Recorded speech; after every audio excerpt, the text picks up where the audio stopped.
Hello, my name is Adam McPherson, a PhD candidate in the Global Leadership Program at Troy University. This presentation will briefly focus on the global issue of immigration and its pivotal role in relationship building through the circulation of people for the purpose of diplomacy, business and trade, education, tourism, and other forms of cooperation and mutual understanding. In the preceding slides, I will specifically focus on economic factors, cultural assimilation, skill levels, race and ethnicity, gender, and media to address factors which contribute to the difficulty policymakers have in arriving at an agreed upon political solution. There are a lot of overlapping factors that contribute to arriving at an agreed upon solution as to what proper immigration policy is. However, skill level seems to cross over the most. The way in which we define skill for the purpose of skilled immigration policy has implications. Skills are often defined as professional, educational, or vocational, but are ultimately best defined as attributes seen as advantageous to the immigration state. How a skill is valued and to what degree varies greatly depending on the nation. For example, the UK's top Tier 1 A1 visa values economic significance as well as skill. Entrepreneurs with investment capital are seen as most advantageous to the state, while professionals, trade, and educational skills are relegated to a Tier 2 visa.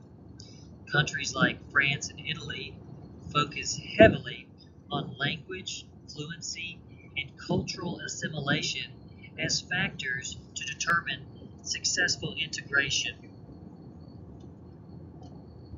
Making media coverage, policies, and citizen perception view fluency as intricately linked to one's ability to assimilate.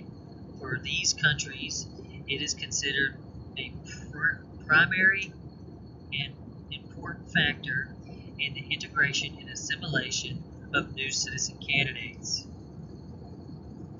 Returning to economic influences, immigration of skilled labor are seen by some as positively adding to the depth of skill in a field.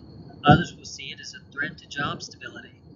This may lead to policy decisions intended to halt job stability. Oftentimes, this manifests in the form of temporary status being granted rather than permanent status. Low-skilled laborers are not the only ones subject to this, as what is often considered high-skilled laborers, like IT, still suffer from temporary statuses. Concerning media, different media types and outlets tend to emphasize factors differently based on their own agendas. As mentioned, some believe that the immigration of skilled labor is an advantage that will bring prosperity to a state, and others report it as a threat to the stability of jobs within a state. Studies have shown, depending on the type of media consumed, attitudes can be swayed towards positive cognition on media migrant groups or can change votes towards more stereotypical views. For example, scholars suggest that people who read a single paper or get their news from television are likelier to have negative views and lower political understanding on immigration issues. Interestingly, those who primarily get their news from two or more papers, no matter the paper, are more likely to have positive views and see the benefits of immigration. Those who receive news primarily from television are more likely to have negative feelings about immigration.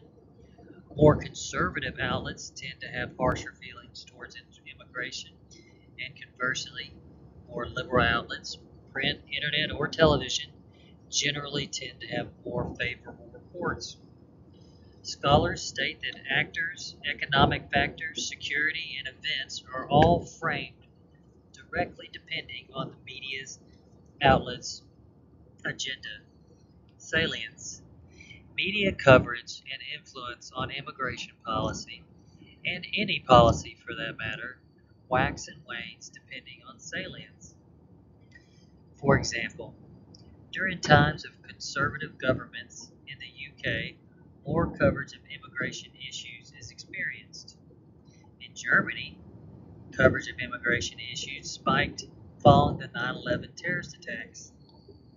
Terminology during points of increased salience can be critical in influencing policies and public opinion.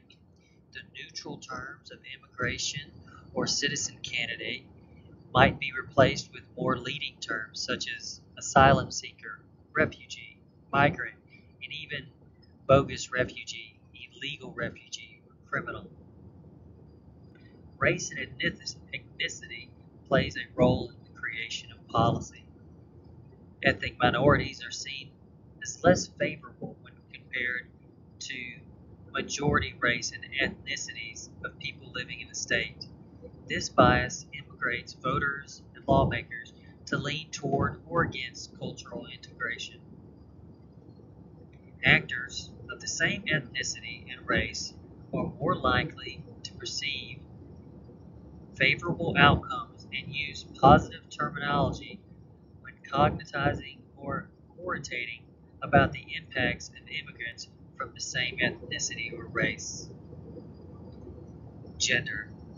Several studies have argued that women's global representation as skilled immigrants have increased or even reached partiality to men over the last decade because women are equally represented in skilled migrant stock.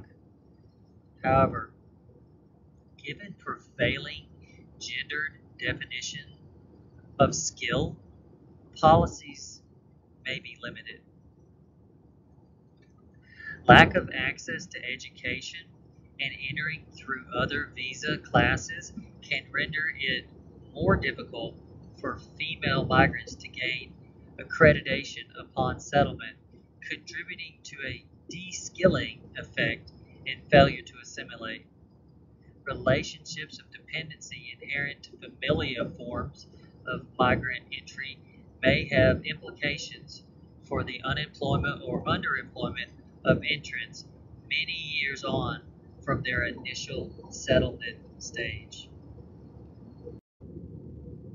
In conclusion, there are many factors that go into making the decisions that create policy surrounding immigration. Some of those have been discussed here today, including gender, race, ethnicity, salience, along with media tone, economics, and cultural factors, as well as skill level, all of which add to the complex question leading to the difficulties in arriving upon an agreed political solution to global issues of immigration.